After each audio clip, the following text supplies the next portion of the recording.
If you've been doing inner work, but you've been feeling stuck, like you know better, but you're struggling to actually do better, then it might not be your mindset. It could actually be your inner child or past versions of you. If that all resonates, then today's message and music are both for you.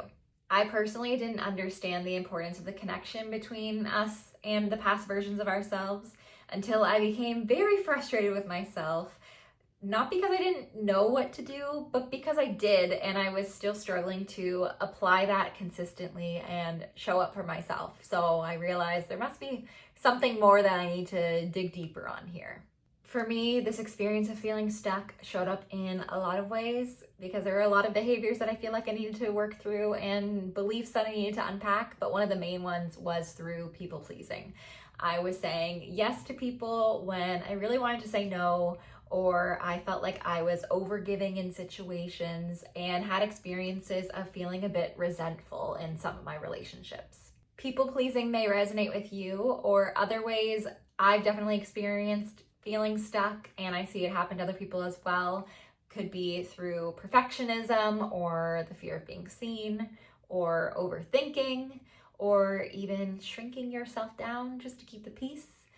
If you're like me and all of those resonate, then it can take a while to unpack all of the things. So I hope you go easy on yourself, because these are things that we can work through, but they do take time and energy. Realizing how many beliefs really weren't serving me opened a huge can of worms for me, but it did help me realize that all the past versions of us do exist within us, and anything that we don't focus on healing or integrating will continue to pop up and drive our beliefs, behaviors, and the things that we say, do, and think are possible for us. These patterns of behavior are familiar, and that's what makes them feel really safe.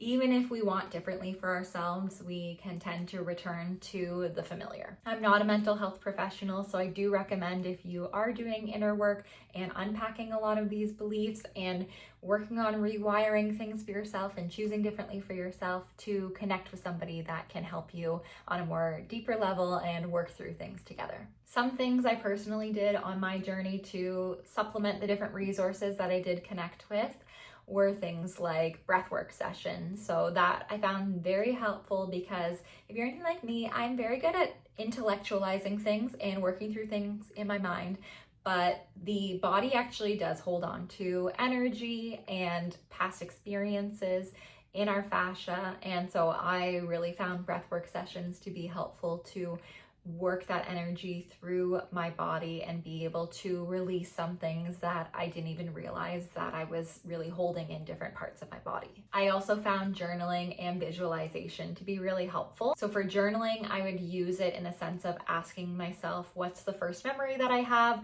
related to that belief, and trying to get to kind of the root of where these unhelpful beliefs and patterns really started from. And then with visualization, sometimes if I was experiencing old fears or beliefs coming up that I was actively working on, then I would focus on connecting to that version of me that seemed to be holding on to that belief. So I actually would visualize basically a reparenting session, like sitting down with that version of me and trying to understand what is coming up for that version of me, and meeting that version of me with empathy and understanding, and recalling the stories and things that I experienced, and being this older guide to that version of me to show it that I understand that we went through that experience, but this is our reality now, or these are the ways that I will keep you safe and support you in moving through this moving forward. And it maybe sounds a bit strange to you if you have not done anything like that, but there were a lot of times that brought me a lot of relief. After doing some of this work, it really did improve my relationship with myself and my ability to trust myself.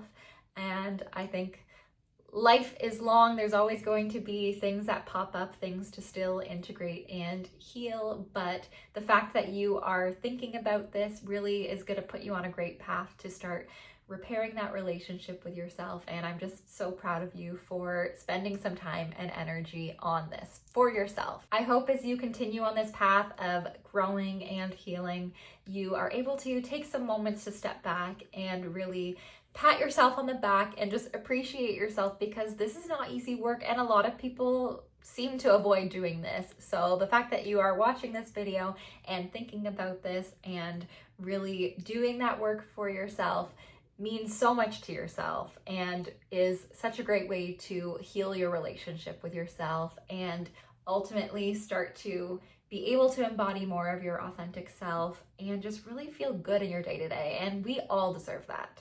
A nice byproduct I've been experiencing of doing this work that I didn't expect is how much more compassion I also have for other people. Like, I find I now see some adults as just big kids that might have big feelings that they're still working on or working through. And that's not to excuse bad behavior, but for me, it has brought me more peace and just helped me detach from situations and how people may react or show up in situations. So hopefully you experience that as well, because it is very, very peaceful.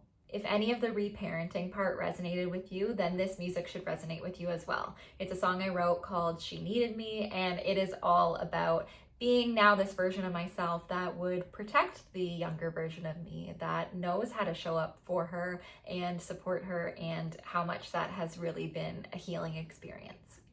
Someone to hold her hand when she got scared, to slay the monsters and the dragons, not just found in fairy tales. Someone to watch out for her, to keep her safe so she could face the world. She needed me to show up strong and bold and brave. She needed me to light the path and lead the way. If I'd have been there, where would she be now? What would the world be like if I'd have shown her how? She needed me. She learned to hide her feelings behind her smile, to not show weakness in the face of hate, as she walked alone for miles. She found ways to carry on, to calm her fears when no one came along. She needed me to show up strong and bold and brave. She needed me to light the path and lead the way. If I'd have been there, where would she be now? What would the world be like if I'd have shown her how? She needed me. Now I see her eyes when I look in the mirror. She's still inside, but I'm standing near her. I can't go back, but I can begin to be the one that I needed then. She needed me to show up strong and bold and brave. She needed me to light the path and lead the way. She needed me. She needed me. She needed me. If that song resonated with you, then I do actually have a fully recorded version of it on all music streaming platforms if you want to check it out. Thank you so much for joining me. I am sending you so much love as you navigate your whole healing and integration journey. I know you've got this.